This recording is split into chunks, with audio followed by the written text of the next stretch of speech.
Hey, what's up, cats and kittens? Shout out to all my cerebralites. It is me, the Cerebral Diva. And if you hear a slightly somber tone to my voice, it's because I'm scared. Any day now, honestly, I'm expecting to wake up greeted by a mushroom cloud. I feel like the way things have been going since the Trump administration has been put into office, that it's only a matter of time that things escalate to the point of World War III. And I think that today we saw really the first seed of that happening. We saw that seed being planted today. So, since Donald Trump has taken office, he's basically signed executive order after executive order after executive order preventing immigrants from coming into the country, preventing refugees from coming into the country. And I don't want to. I don't want to make this a partisan thing because I get why some people don't want refugees in this country. I get that. I get that it's a safety issue. I get that people are afraid for their lives. I get that people have sort of bought into this propaganda of terrorism and this propaganda of Muslims being radicalized. I get that, and to some degree that we've actually seen the manifestation of that. So I can understand why some people live in fear of that. But what's been happening in Syria has been happening for a while, and a lot of these people, the majority of these people, are simply human beings looking for a place to be safe, looking for a place to live, looking for a place to start again. And Donald Trump said, absolutely, you look for some place other than America. Hey, I'm sorry that's happening to you guys, but that's your problem. That's not our problem. You guys deal with that. We're putting America first. We're going to make America great again. That has been the platform that he ran on. That's the platform that put him in office. And that's the platform that his constituents stand by to this very day. So, given the fact that he's sort of taken this draconian position to immigrants, to refugees,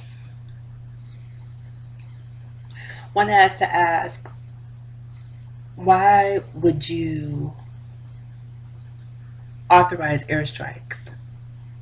Now, we know what happened this week in Syria with the Assad regime unleashing chemical weapons on its own citizens.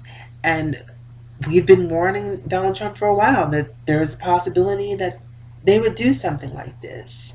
Everyone's known, everyone's talked to him, everyone's spoken to him, and in spite of all of the knowledge that he had preceding these events of the past week, he still turned a blind eye and signed executive orders preventing these people from trying to find safety, and actually sort of propagates bigotry against refugees, or xenophobia, shall we say. So now that this chemical weapon was released this week, and we see probably hundreds of people who were killed or hurt with this attack in Syria, suddenly Donald Trump wants to jump into action. Now, had he have not signed these executive orders, then these airstrikes would make sense to me because he wouldn't be saying one thing and doing another. Suddenly today, he's talking about,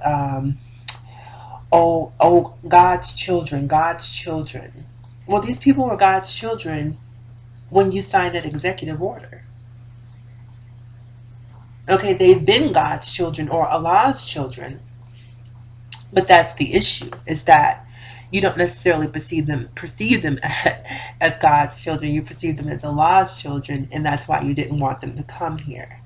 Now suddenly, God's children deserve to be saved. God's children don't deserve to be the victims of chemical weaponry. And now you want to do something about it. If you really want to do something about it, you would reverse those executive orders and give these people a fighting chance. Yes, we understand that there is some level of exposure or danger involved with allowing refugees into this country. But we have homegrown terrorists here in our own country who are committing atrocities quite frequently. So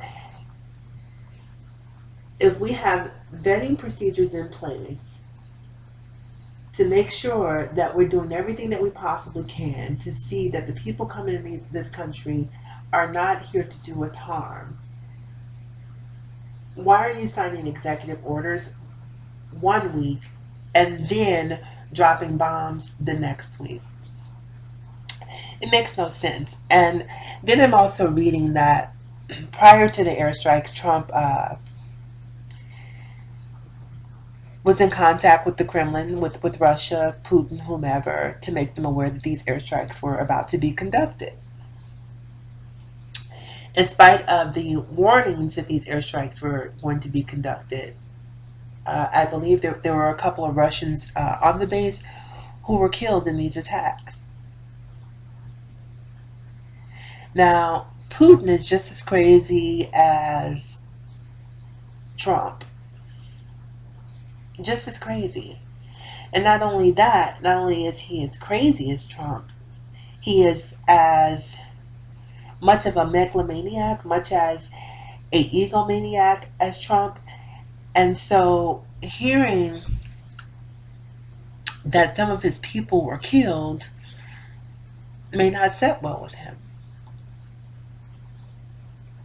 So now one has to wonder, how does he react in a way that doesn't make him look weak? Because that's what they're concerned about, the perception. They want to make sure that they're perceived as strong, as austere leaders. And so posturing is very important to them. Not necessarily the safety of the people, not necessarily making sure that the planet that we all live on, that we all share, is here for generations to come. They don't give a fuck about that. What they care about is making sure that the pissing contest that they're both in, one of them comes out the clear winner.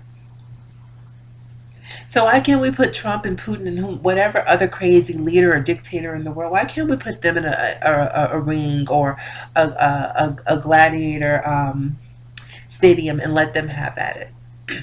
Why do we, as logical, rational people, citizens of the world, have to be the ones left holding the bag while they get to hide out in bunkers after making these decisions that really no one wins? There is no winner in war. There is no winner. I miss Obama since he's left office. And never have I missed him as much as I do tonight. Like, this is why you need clear, concise, level-headed, even-keeled, informed, compassionate, erudite leadership. Everything that is antithetical to Donald Trump. Donald Trump only thinks in dollar signs. I'm sorry. War equals money. Believe it or not, war equals money. So we're at war. Well, technically not at war, but I don't think that we're very far off from war. I think that it's only a matter of time before a declaration of war comes along. And yeah, this is what I feared. When this election happened and Donald Trump was inaugurated, it took him 76 days. 76 days.